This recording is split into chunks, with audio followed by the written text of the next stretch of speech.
donc moi je suis philosophe de formation, mais je suis un philosophe un peu particulier parce que je travaille au CEA, et donc je travaille essentiellement en philosophie des sciences et des techniques, avec comme spécialité par exemple de regarder l'innovation.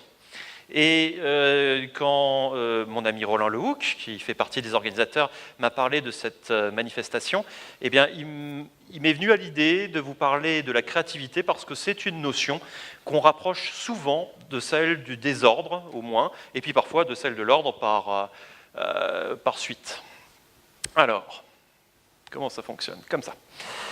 Eh bien, la créativité, ce n'est pas forcément une notion très bien définie, en ce sens que, et c'est peut-être pas plus mal, au départ, la définition de la créativité, ça ressemble un petit peu à celle du sens commun. La créativité, c'est notre capacité à produire de nouvelles idées, ou à imaginer de nouveaux objets, ou encore à trouver des solutions inédites, originales, à des problèmes déjà connus.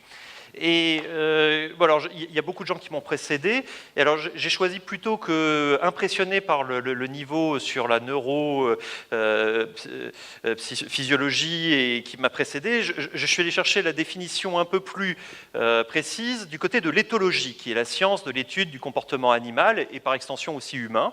Et donc l'éthologie rapproche la créativité de la notion d'intelligence instrumentale, c'est-à-dire du choix des moyens pour remplir une fin, et elle définit la créativité à partir de ce constat qu'il y a des animaux qui font preuve de flexibilité, c'est-à-dire qui sont capables, justement, en fonction de la variation de l'environnement, de choisir des matériaux ou des outils imprévus, inhabituels, pour remplir certains buts, certaines finalités.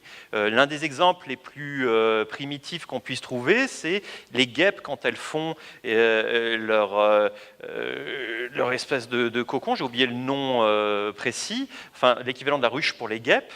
Si quelqu'un a le nom qui me le souffle, eh bien, il y a un certain nombre d'ouvrières qui ont pour tâche de prendre des petits cailloux et puis de taper pour tasser la matière. Et en l'absence de petits cailloux, les guêpes sont capables de ramasser une écaille de pomme de pin ou un bout d'écorce et de faire la même chose. Évidemment, s'il y a des cailloux et ce matériau, elles préféreront les cailloux. Mais en absence de cailloux, eh bien, elles iront chercher ça. Donc c'est une présence à minima, je dirais, de la possibilité de la créativité. Et dans ce cas-là, la créativité, vous voyez, ce n'est pas tout à fait l'inventivité. L'inventivité, ce n'est pas simplement de trouver de nouveaux moyens pour une fin, c'est aussi de trouver, en fait, les fins et les moyens en même temps. Ce n'est pas non plus, et c'est une notion que pourtant on invoque souvent quand on parle de créativité dans le domaine scientifique, et sans doute à raison, c'est la notion de sérendipité. Je ne sais pas si vous en avez déjà entendu parler, c'est une notion qui veut dire la découverte fortuite. Mais en fait, cela signifie surtout qu'on trouve quelque chose qu'on ne cherchait pas. Et très souvent, en fait, ça revient à quoi? Ça revient, en fait, on cherche un moyen de faire quelque chose, ça n'y correspond pas forcément, mais on se découvre que ce qu'on a cherché comme moyen correspond à une autre fin, peut servir à autre chose. Donc ce serait, pour ainsi dire, la réciproque de la créativité, puisque là, on inventerait des fins, des usages à des moyens qui, eux, sont connus ou qui viennent d'être découverts. Bien. Et donc, je disais, la créativité, très souvent, on la rapproche de la notion de désordre. Là, j'ai cité un papier de psychologie, mais qui en fait a eu des répercussions surtout dans le management, c'est de la psychologie expérimentale, qui consiste à mettre les individus, on choisit un certain nombre d'individus, on les met soit dans un bureau qui est très bien rangé, soit dans un bureau qui est assez bordélique, dans une vision de désordre, les choses ont été jetées, certaines sont par terre, de travers et tout ça, et on leur demande la même tâche. D'accord ? En l'occurrence, c'était, je crois bien, de trouver des usages nouveaux ou inhabituels avec des balles de ping-pong. D'accord ? Et puis, les deux groupes se mettent à travailler, et puis après, en aveugle, un certain nombre de gens qui ont été choisis notent les résultats en mettant 1 pour les choses qui leur semblent tout à fait banales, 2 pour les choses qui leur semblent assez hors du commun, et puis 3 pour les choses qui sont très, très créatives.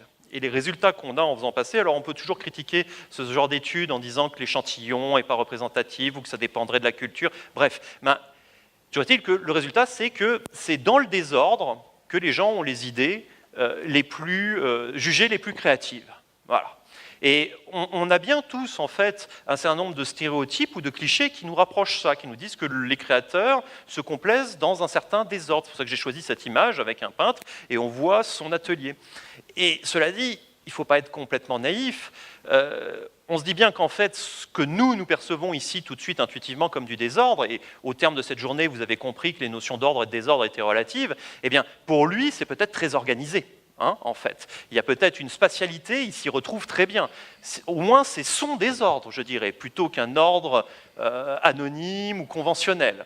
Donc, il faut peut-être aller plus loin. En fait, cet article, c'est une énième pièce dans un débat qui ne cesse, qui est un débat perpétuel entre des gens qui sont partisans de méthodes, on va dire, plutôt du côté de l'ordre, et des méthodes qui sont plutôt du côté d'une forme de laisser-aller ou de désorganisation nécessaire pour être créatif. Alors, pour schématiser ça, j'ai choisi 2 cas limites. On peut, d'une part, se représenter la production d'idées nouvelles ou d'objets nouveaux sous le mode de la méthode cartésienne, quelque chose de très rationnel. Et souvent, on identifie ça, d'ailleurs, à la réflexion des ingénieurs, à la réflexion sur la technique. Alors, quels sont les principes de la méthode cartésienne? C'est une méthode analytique qui consiste à décomposer en unités élémentaires toutes les données du problème. En plus, on doit pouvoir normalement toutes les dénombrer, être sûr qu'on a bien fait le tour. Et puis après, on a un progrès qui consiste à les rassembler. Et puis, quand on veut faire des choses nouvelles, eh bien, en fait, on fait des choses plus compliquées. On fait des combinaisons de plus en plus larges, de plus en plus complexes, après, avec les mêmes éléments, avec les mêmes briques de base. Et c'est une méthode qui a tout à fait ses défenseurs dans un certain nombre de domaines. On peut citer la géométrie, en tout cas la géométrie élémentaire, parce que je pense qu'à partir d'un niveau de complexité en mathématiques, c'est plus vraiment comme ça qu'on raisonne, mais Descartes lui-même a travaillé en géométrie. Ce que j'appelle ici les machines simples. Les machines simples, c'est les machines qui transfèrent du mouvement, mais où on essaye de limiter les frottements, les machines avec des engrenages, des poulies. Et bien, quand on veut faire une tâche manuelle, on rajoute un engrenage à cet endroit, où on rajoute une poulie, un levier, voilà, on peut composer, on se dit bien que c'est quelque chose qui est effectivement dénombrable et qui relève de la méthode cartésienne, ou bien l'armée, peut-être pas toutes les armées, mais par exemple quand vous faites le siège d'une cité, c'est des exemples qu'on trouve aussi dans la correspondance de Descartes, eh bien il y a un aspect, on s'adapte à la situation, on découvre comment la ville est fortifiée, on met le système de siège d'une certaine manière en respectant un protocole, une méthode. Donc ça, c'est une vision des choses extrêmement ordonnée finalement, une méthode qui est du côté de l'ordre. Puis de l'autre côté, on a l'idée qu'il y a des gens qui procèdent absolument pas comme ça, pour qui ce serait tout à fait castrateur, ça rendrait la chose stérile, que de raisonner de cette manière cartésienne. Et alors, ils font beaucoup plus confiance à une rencontre fortuite d'éléments qui sont eux-mêmes non hiérarchisés au départ, dont ça va dépendre dans l'exécution, savoir qu'est-ce qui va prendre le pas l'un sur l'autre. Et puis, l'exploration ne se fait pas sous un mode d'une méthode disciple, réflexive, mais au contraire, d'une méthode un peu intuitive, qui devine des choses.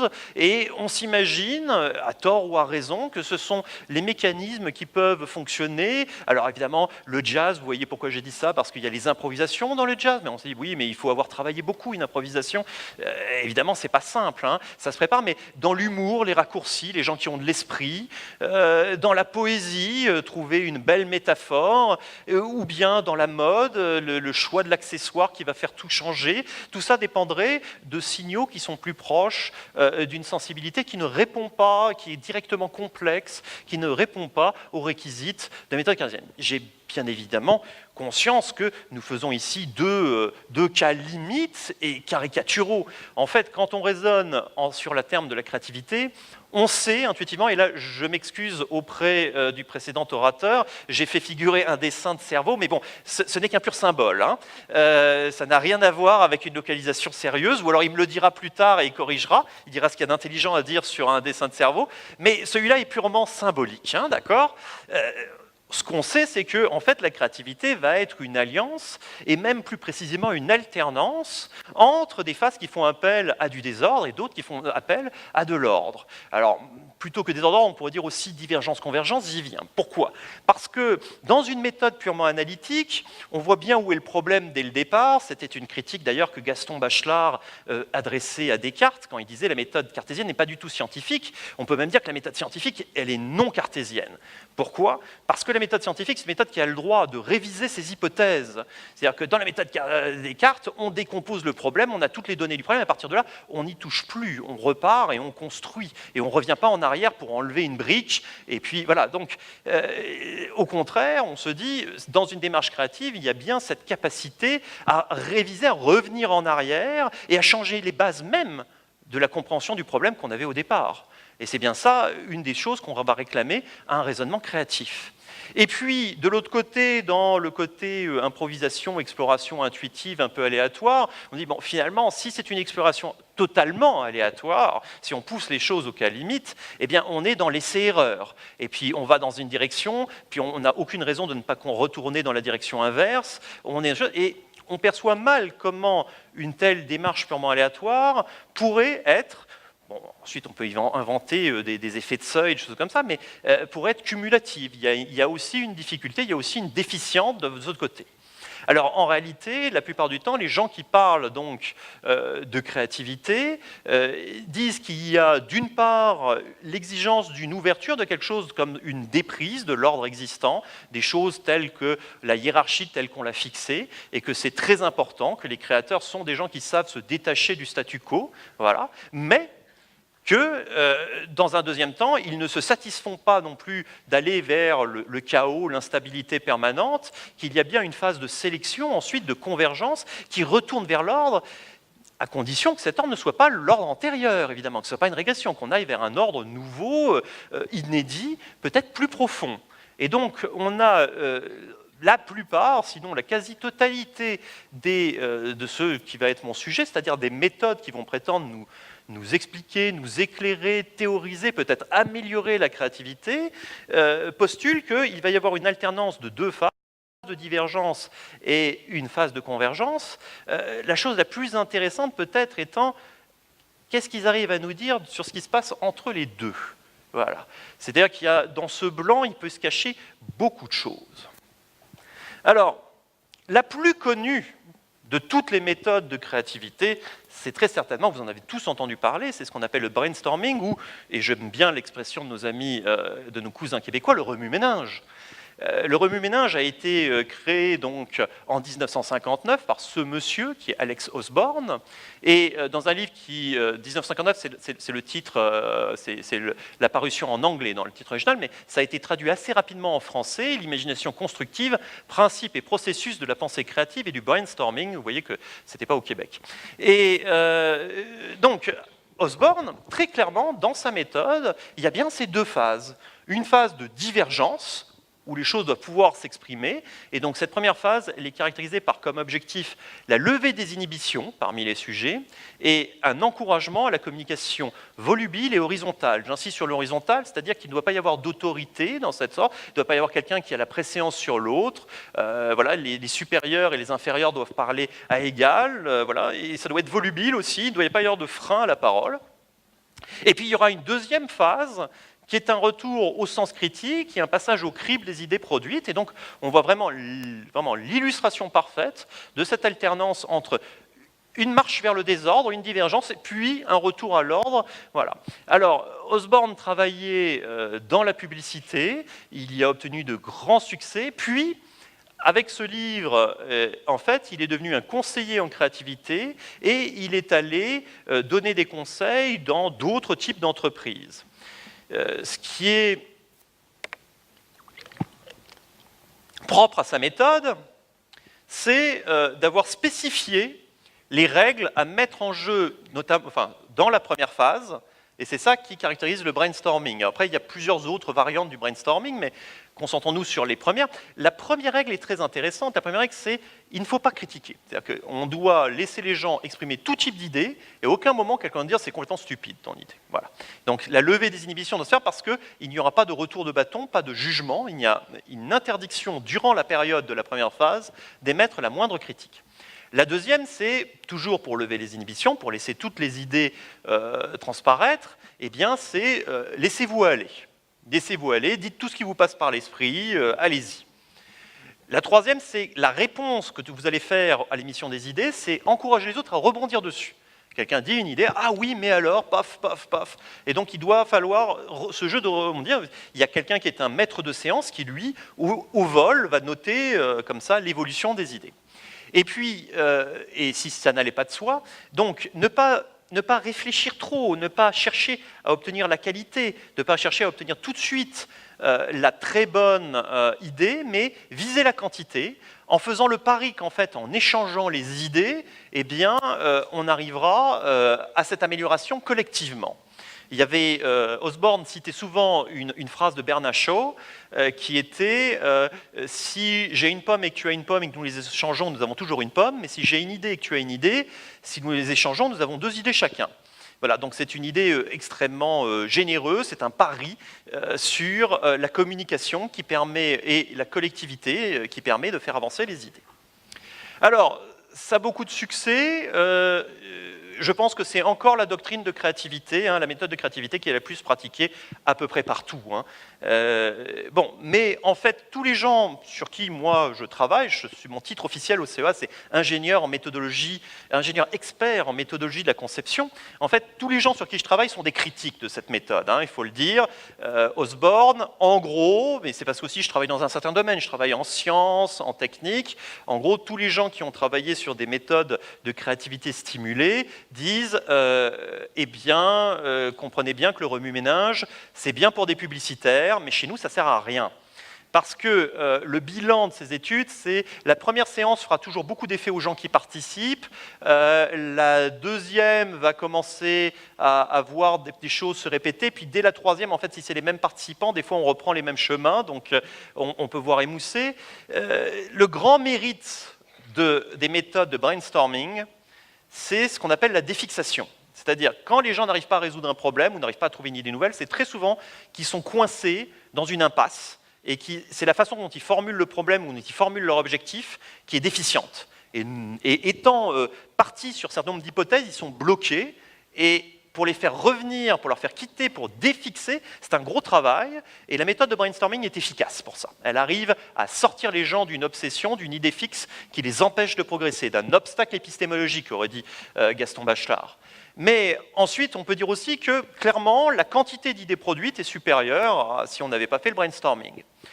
Et la troisième chose, c'est que ça améliore sensiblement la communication dans un groupe. Les gens, après une séance de brainstorming, l'esprit de groupe va être augmenté, ils auront moins peur de s'adresser les uns aux autres. Et donc, ça va augmenter la synergie aussi, possiblement, dans leurs activités. Mais la grande observation que font tous les gens qui s'intéressent à la créativité, à l'innovation, quand on n'est pas dans un domaine de la publicité, du marketing, comme ça, c'est que c'est peu adapté pour les innovations complexes, c'est-à-dire dans des domaines déjà très structurés. Or, là, ce dont je vous ai proposé que nous examinions, c'est essentiellement la technique et un peu l'art, mais on peut qualifier ces domaines comme étant extrêmement structurés. Vous ne pouvez pas réinventer le fil à couper le beurre, c'est déjà fait. Vous devez prendre l'état de l'art, la technique tel qu'il est, et c'est la même chose en art. C'est en art, vous pouvez jouer le coup de réinventer le fil à couper le beurre, mais en fait, ça sera un coup joué à N coups, qui est dire « Ah, je suis un naïf qui subvertit », mais vous le ferez dans un état donné. Vous ne pouvez pas faire comme si Van Gogh n'avait jamais existé ou comme si Picasso n'avait jamais existé. Donc, il y a un degré d'exigence et de contrainte supérieur.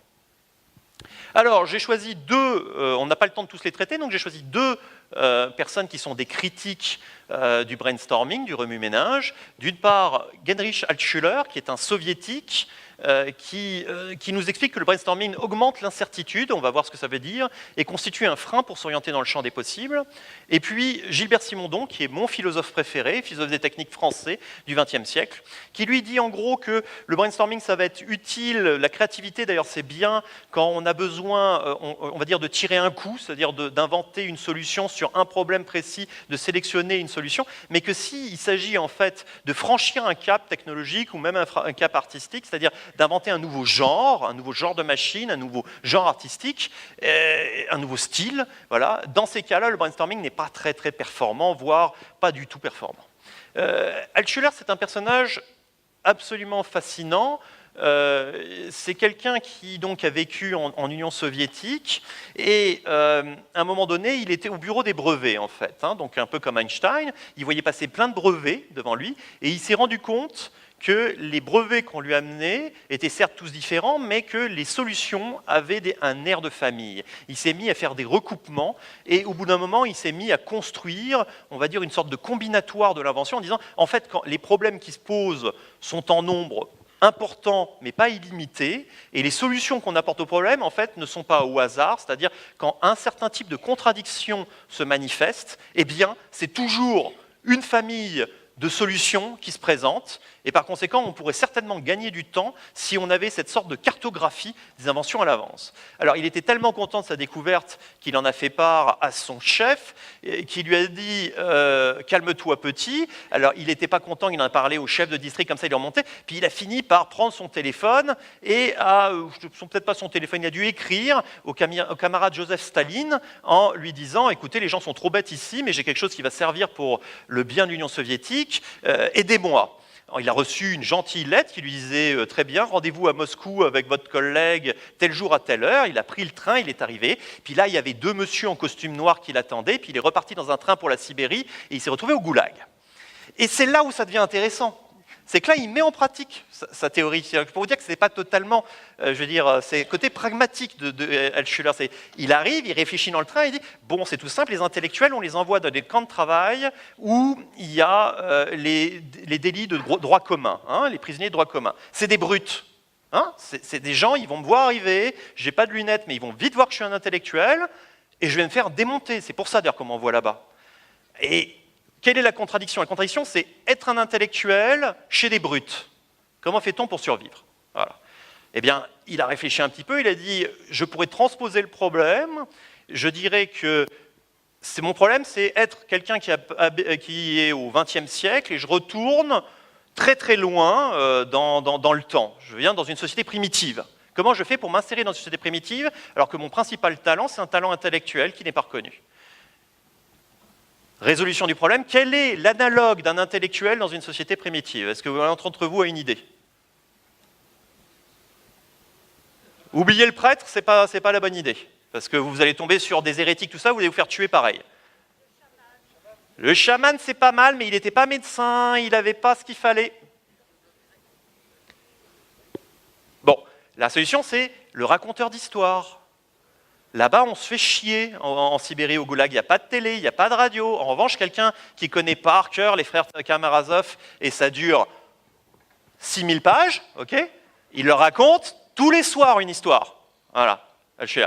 Et les gens, qu'est-ce qu'ils font? Ils font « Eh, toi, va pas bosser aujourd'hui, là, on va faire le boulot à ta place, parce qu'il faut que tu sois en forme ce soir. » Il s'en sort. Et comme ça, il vous en raconte plein, parce que les geôliers s'en sont rendus compte, donc ils l'ont mis dans d'autres conditions et tout ça. Et à chaque fois, il a un problème, à chaque fois, il s'en sort en faisant vraiment ça. Il fait « Je découvre la contradiction, je trouve la résolution. » Donc, quand ça lui donne un peu, c'est pour lui donner un peu d'autorité que je vous raconte ça. C'est que c'est pas n'importe qui, Altshuler.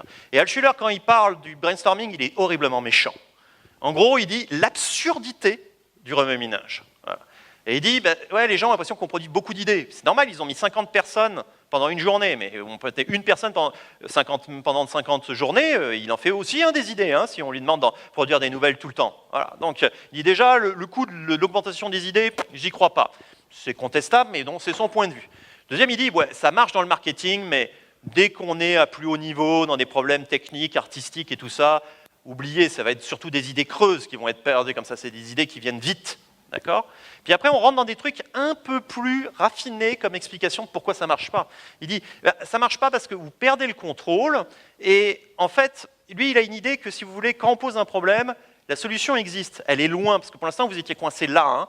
Puis il y a d'autres gens, vous leur demandez de parler, et puis eux, ils sont là, et puis comment ça? Et plusieurs fois, il y a des gens qui vont s'approcher, et puis surtout, c'est une solution, ça passe par la compréhension de multiples étapes qui s'enchaînent. Or, à chaque fois qu'on va aller dans la bonne direction, eh ben, il va y avoir quelqu'un qui va dire une autre chose. Ce qui fait que le précepte d'Osborne, qui est pas de critique, il est illusoire, parce que la critique, elle est implicite. Vous me donnez la bonne idée, moi j'en donne une autre. Hop, on change du coq à l'âne. Jamais votre bonne idée, elle va avoir le temps de se développer, de s'enchaîner, de se complexifier, de trouver la première contradiction, de la surmonter, d'arriver à la deuxième, ainsi de suite. Donc, c'est pas ça qu'il faut. Alors, qu'est-ce que s'imagine Altshuler comme méthode à la place? Alors, Altshuler, il est clairement du côté de l'ordre. Hein. C'est clairement quelqu'un qui pense que l'ordre sous-jacent au problème, et vous allez voir, ça fait un peu peur, c'est ça, sa solution. Ça, c'est une partie de la solution. Je vous ai dit, il travaillait sur les brevets, hein, donc on va trouver la contradiction principale. Il y a une matrice, là il y a tous les paramètres dans un sens, tous les paramètres dans l'autre sens, c'est pour ça qu'il ne peut pas y avoir de contradiction entre le même paramètre, donc il y a une diagonale où il n'y a rien, c'est normal, et ensuite il y a tous les croisements possibles. Qu'est-ce qu'on veut augmenter, qu'est-ce qui bloque quand on veut augmenter? Alors je vous prends un exemple au hasard, je l'ai vraiment pris au hasard. En augmentant la vitesse, ligne 9, on détériore la stabilité. Je l'ai pris parce que c'était facile à se représenter. On détériore la stabilité, colonne 13, pump. Alors la matrice recommande les principes 28, 33, 1 et 18. Il y en a une centaine, d'accord? Les principes, c'est-à-dire, premier principe, en plus ils sont ordonnés, hein, donc remplacer le système mécanique qui est en cause. 2, homogénéiser les matériaux. 3, segmenter l'objet. 4, travailler sur les vibrations mécaniques. Et je me suis dit, mais j'ai d'abord choisi le problème, et ensuite je me suis dit, à quoi ça correspond? Ça correspond par exemple à ce problème-là. Est-ce que vous reconnaissez cet objet? Hein? C'est le grand bi. Vous savez pourquoi on a inventé le grand bi? Parce que le différentiel, il devait être important. Donc comme on pédalait sur une roue, on a fait une roue vachement plus grande. Mais comme on fait une roue vachement plus grande, le centre de gravité de ce machin, il monte, puisque le rayon de la roue, il a été... Donc, ça devient instable. Donc on voulait aller vite, mais on était bloqué par la stabilité. Et comment on a résolu ça? On a inventé la chaîne de vélo, le pédalier, machin. Donc, qu'est-ce qu'on a fait? On a remplacé le système mécanique en segmentant l'objet. Ça marche. Je l'ai trouvé après coup. Et c'est peut-être ça le truc, c'est que je l'ai trouvé après coup. C'est-à-dire que Altshuler, honnêtement, il y a plein de trucs pour lesquels ça marche. Alors, tout ce qui est, on appelle ça des machines actives, des machines qui bougent. Altshuler, ça marche bien, hein. Il a dépouillé 6000 brevets, donc il y avait une bonne base, un bon échantillon et tout ça, mais je trouve ça après coup, c'est la personne qui a inventé le pédalier et tout ça, il n'avait pas lu Altshuler. Il l'a fait avant Altshuler, de toute façon, je crois. Mais ça marche après coup, et c'est un peu le problème de toutes les doctrines sur lesquelles, toutes les méthodes sur lesquelles je travaille, c'est des bonnes méthodes pour faire du rétro-engineering et retrouver la solution, mais c'est pas prouvé que, franchement, ça permette de la trouver, la solution. Mais néanmoins, c'est des schèmes explicatifs. Et là, vous avez un schème explicatif qui est vraiment du côté de l'ordre. Alors, on va passer à mon philosophe préféré, c'est Simondon. Et Simondon, qu'est-ce qu'il y a à raconter? Eh bien, pour Simondon, lui aussi, il est d'accord, la créativité tous azimuts, c'est pas suffisant. Mais il pense qu'une combinatoire à la Altshuler, c'est pas non plus suffisant parce qu'on n'arrivera jamais à avoir une combinatoire saturée. Parce que le but du jeu, alors, c'est plus tellement de la créativité, on est en train de la dépasser, on est en train d'aller vers de l'invention. Il faut inventer un futur. Et un futur, c'est pas simplement prévoir, anticiper, c'est comme poser la solution devant soi et elle modifie les conditions du problème. Un futur, c'est quelque chose qui change la façon dont on a de voir le présent et le passé. C'est pas simplement l'avenir qui est prévisible dans la suite du passé et du présent. Non, non, on invente des futurs, c'est justement des sortes de divergences, des virtualités, comme ça, qu'on pose en dehors du problème. Et donc, ce que j'aime bien chez Simondon, c'est pour ça quand même que même si ce n'est pas exactement la créativité, ça va au-delà, ça nous aide à comprendre le problème en produisant des notions qui sont assez complexes. Je vous en donne 3. Les concepts, ça vient toujours en troupeau, là j'en garde que 3, mais ça circule entre les 3. Il y a d'abord la notion de métastabilité.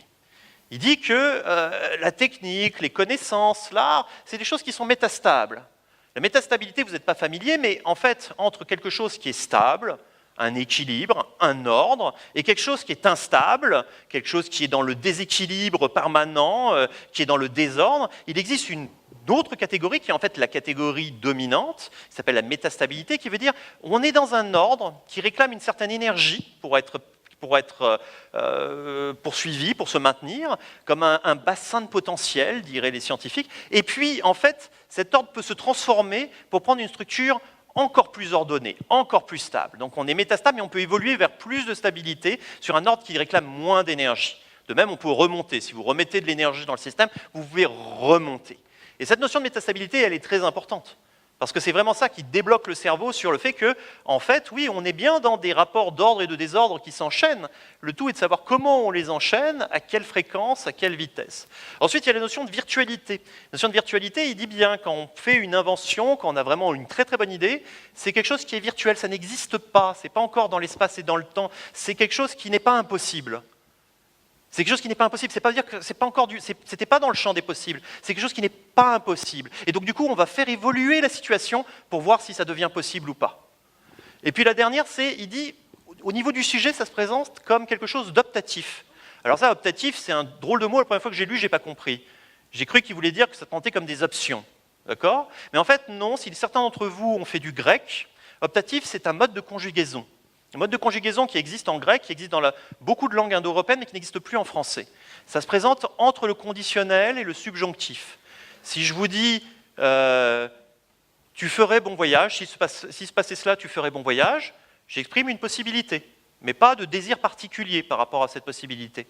Si je dis fais bon voyage, j'exprime un désir, mais j'exprime pas l'idée que la possibilité existe. Je souhaite, mais voilà.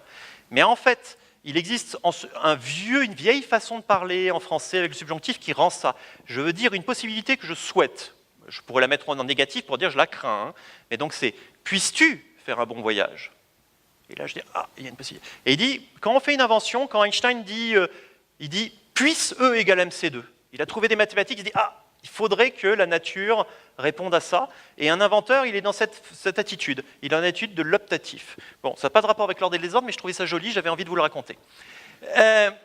Maintenant, pour penser le virtuel, revenons dessus, j'aime bien utiliser une des méthodes de conception qui a été développée à l'école des Mines par ce monsieur et d'autres, qui est la méthode CK, parce qu'elle éclaire un peu les choses. C'est qu'il faut bien distinguer entre ce qui relève des connaissances et ce qui relève justement du concept virtuel. Quand on a une idée, surtout chez les scientifiques, ça marche très bien, parce que les scientifiques ils construisent des machines qui sont toujours des prototypes. On ne reconstruit jamais 2 fois la même machine. Ça ne sert à rien, on veut une machine qui fasse des choses nouvelles pour produire des connaissances nouvelles. Donc par conséquent, les scientifiques, c'est toujours des gens qui prétendent, ils disent donnez-nous des sous, on va construire quelque chose, et puis implicitement ils disent on sait le faire, alors qu'en réalité, ils ne savent pas encore le faire. Par principe, ils sont en train de faire quelque chose qui n'est pas encore possible. Donc ils savent que ce n'est pas impossible, mais ils ne savent pas encore que c'est possible. Donc ils vont se donner un but, et puis le concept va évoluer, puis leur connaissance de départ, elle ne permettait pas de dire si c'est possible ou impossible. On dit que le concept il est indécidable. On ne peut ni prouver que c'est possible, ni prouver que c'est impossible au départ, mais en travaillant sur le concept, on va faire des recherches, puis on va convoquer d'autres connaissances dont on n'avait pas connaissance, mais on va les faire venir, puis on va en inventer d'autres, on va découvrir. Donc il va y avoir des allers-retours, des connaissances vont tuer des concepts vont produire le besoin de faire naître de nouvelles connaissances. Ça va comme ça avancer dialectiquement jusqu'au moment où on va évoluer pour avoir quelque chose qui revient et qui réussit ou qui échoue, mais qui devient décidable. Et par exemple, là, il donnait un exemple, il disait un avion vert dans son livre. Un avion vert, qu'est-ce qu'un avion vert? Un avion qui ne pollue pas, alors ça peut être un planeur ou ça peut être un avion qui a vraiment un système de propulsion. Puis dans un système de propulsion, il faut une source d'énergie. Alors est-ce que ça sera une source d'énergie qui prend sa force dans les airs ou est-ce que ça va prendre dans le soleil? Et puis si c'est dans le soleil, est-ce qu'il faut modifier la forme des ailes pour avoir suffisamment de surface? Dans ce cas-là, il faut aussi changer les matériaux parce qu'il faut que ça soit... Et on arrive où? On arrive sur Solar Impulse 2. Et une fois de plus, je suis obligé de vous le dire, Solar Impulse 2 n'a pas été créé par des gens formés à la théorie CK. Il a été formé indépendamment, mais la théorie CK vous présente un chemin qui vous explique bien comment ça a été possible. Et vous comprenez bien dans cette dialectique que c'est ni une histoire complètement d'ordre ou de désordre, c'est une dialectique très serrée entre les deux. Ça, les concepts désorganisent pendant un moment la connaissance. Mais à la fin, il y a eu un ordre de connaissance qui a mis de l'ordre dans les concepts. Donc c'est toujours beaucoup plus... Alors, il me reste suffisamment de temps pour faire les bonus. Parce qu'en fait, là, je pourrais sauter à ma conclusion, parce que je vous ai raconté à peu près, mais regardons un peu le problème sous d'autres angles. Est-ce que la créativité est facteur d'ordre ou de désordre? Plutôt que de demander si l'ordre et le désordre sont facteurs de créativité, retournons. En fait, ça dépend pour qui. Le monsieur qui a beaucoup parlé de ça, c'est Schumpeter à propos de l'innovation. Il disait « l'innovation est de la destruction créatrice ». Et j'insiste sur le fait que c'est d'abord de la destruction. Et qu'est-ce que veut dire Schumpeter? Il veut dire quand quelqu'un innove, il crée un nouveau procédé qui va en démoder d'autres, donc il va arrêter de faire celui qui est démodé, puis ses concurrents qui font toujours celui qui est démodé vont se sentir périmés, obsolètes, vont tomber, et lui donc en fait il est d'abord un destructeur. Mais cette destruction c'est un peu comme dans une forêt, quand vous faites tomber des grands arbres, ça fait des clairières, ça laisse de la place pour les jeunes pousses. Schumpeter c'est un libéral, il veut que les gens fassent faillite, enfin il veut plutôt que les gros fassent faillite, pour que les petits puissent de nouveau monter et devenir gros. C'est le principe de l'économie libérale. C'est un truc, c'est un peu difficile parce qu'on n'a plus l'habitude d'entendre ça, mais un libéral, ça veut que les gens fassent faillite, ça veut que la bourse s'effondre, c'est bien pour eux, ça s'appelle une correction quand la bourse s'effondre. Bon, et donc Schumpeter, il est pour l'innovation, et donc il est pour la destruction, il est pour cette sorte de désorganisation, de désordre. Et simplement, là, j'ai pris une blague. Là, c'est donc voilà, c'est Google. La Google Car est lancée. Puis la Google Car, il dit c'est formidable, ça crée un nouveau monde, ça va être bien pour l'écologie, ça va être bien pour les accidents de la route. C'est formidable. Et puis on voit autour de la rubrique, il y a le lobby du pétrole qui s'étrangle, il y a le lobby des assureurs qui s'étrangle, il y a son concurrent direct, Apple, qui s'étrangle. Donc, est-ce que c'est facteur de désordre ou d'ordre? Ça dépend vraiment du point de vue où on se place. Donc ça, c'était une autre façon de voir le problème. Encore une autre, c'est qu'est-ce qu'on fait de nos jours? Alors, ce qui est très à la mode, c'est cette dame. Cette dame s'appelle Regina Duncan. Elle vient de la DARPA, parce que Bruno a bien fait d'en parler, l'armée. Le principal facteur d'innovation en Amérique, la personne qui a les moyens d'investir dans l'innovation, c'est l'armée. Donc, c'est beaucoup de technologies duales. Depuis, eux, c'est par exemple l'ancêtre d'Internet, qui a été fait par l'armée américaine. Et donc, cette dame vient de l'armée, de la DARPA, et elle vient d'être embauchée par Google. Et donc, elle déclare des choses comme ça. Nous produirons des matériaux si légers que 2 personnes pourront la soulever, mais si solides qu'elle aura la résistance d'un SUV. Vous voyez bien que vous retrouvez le principe de la contradiction principale de Altshuler, mais avec une seule solution. Il faut que ce soit les matériaux qui fassent ça. Et puis, elle dit aussi ça, depuis que nous avons conquis le ciel, nous avons voulu voler plus vite et plus loin, et pour ce faire, nous avons dû croire en des choses impossibles, et nous avons surtout dû refuser la crainte de l'échec.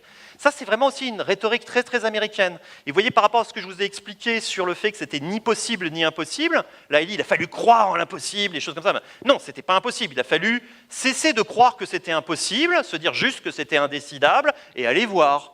Ça, c'est la façon rationnelle. Mais là, c'est très volontariste. Et ce volontarisme se retrouve dans ses principes.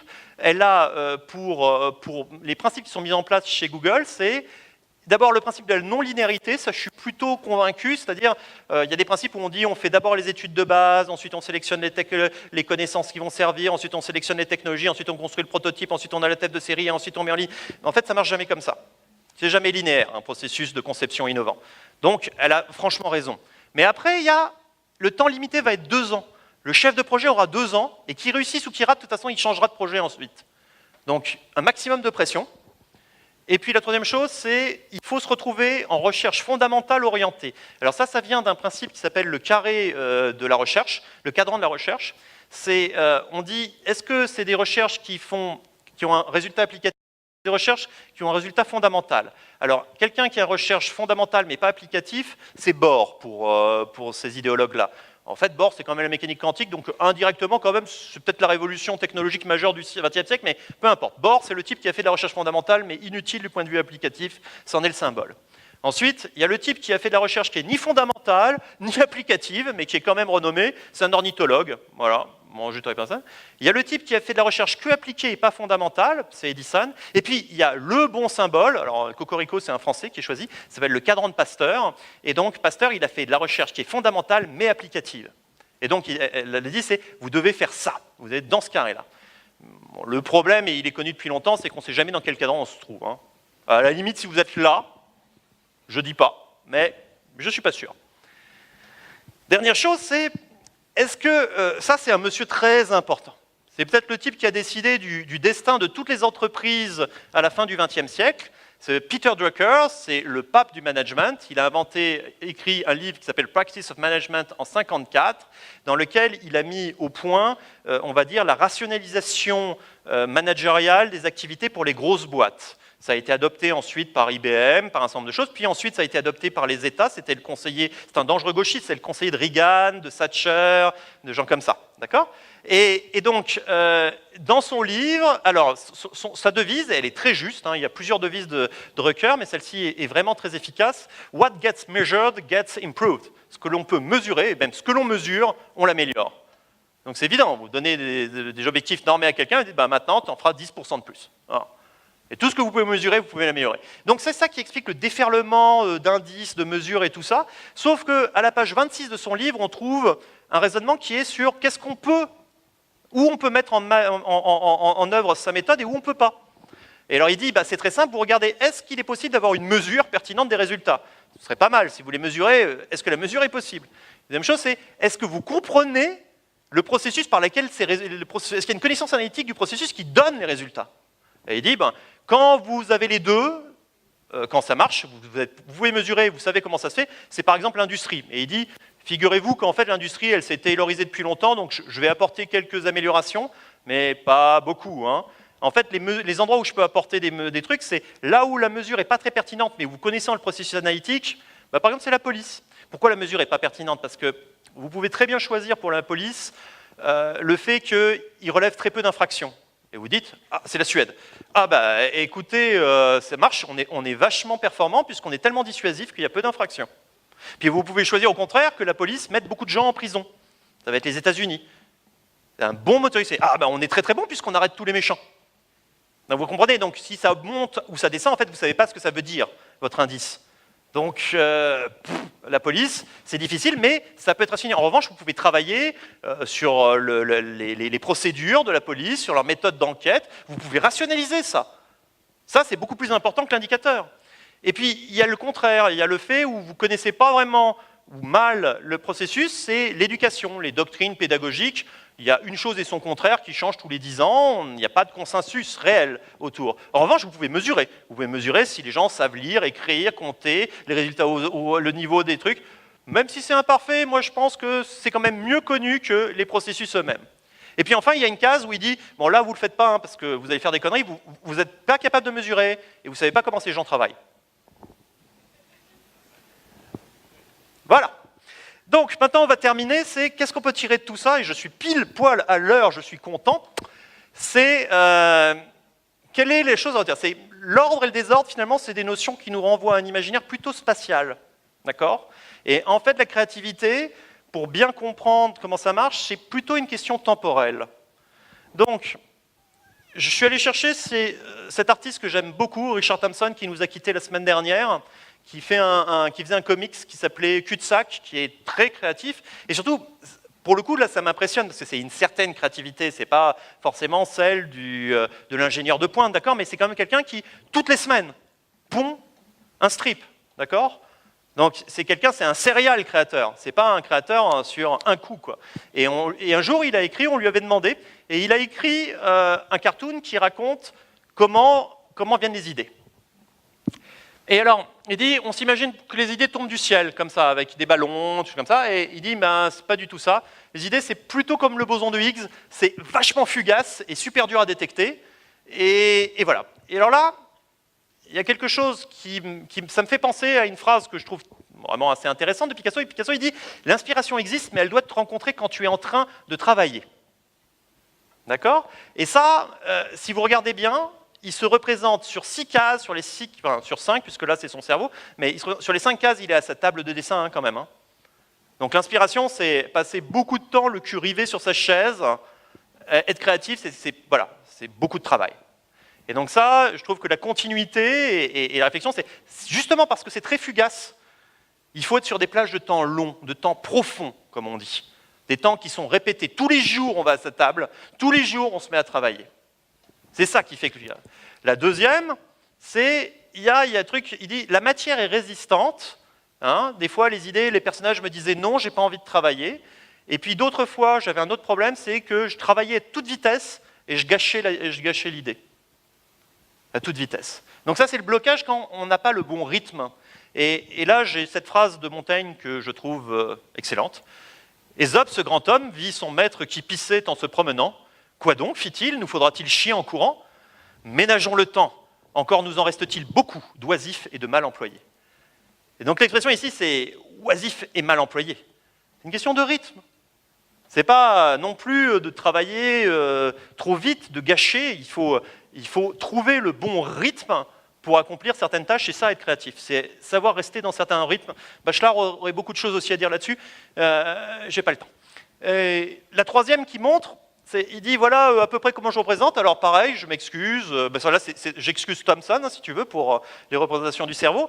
Mais après, il dit, il faut un deadline. Il faut un truc qui tombe, là. Bon, et il y a un jeu de mots, un délai, une date impérative. Ça se dit deadline, donc ligne de mort. Et il représente la mort. Mais en fait, ce n'est pas seulement un jeu de mots. Ou alors l'anglais a bien raison d'avoir ce jeu de mots. dans la mesure où, finalement, on est créatif dans les activités qui ont un sens pour nous. Je veux dire, un sens existentiel. C'est des choses, ça a de la valeur, et donc on a investi du temps, justement du temps concentré. Moi, ce que je vous fais ce soir, ça a quand même de la valeur. Je suis philosophe des techniques depuis des années, donc c'est de la concentration de temps. En 45 minutes, j'ai essayé de vous donner quelque chose sur lequel j'ai réfléchi finalement depuis plusieurs années. Peut-être pas à ce sujet, mais à d'autres choses. Et ça a un sens pour moi. Eh bien, il y a cette phrase aussi du psychologue Shoma Morita, qui est « Allez de l'avant, aussi imparfait que vous soyez, et j'ai bien conscience d'être imparfait ce soir, entamez les tâches que vous voulez avoir accomplies avant de mourir. » Et donc ça, cette conscience qu'on est dans la finitude, et que donc, tant qu'à faire, il faut mieux faire ce qui nous intéresse, c'est aussi une des clés de la créativité. Je vous remercie pour votre attention.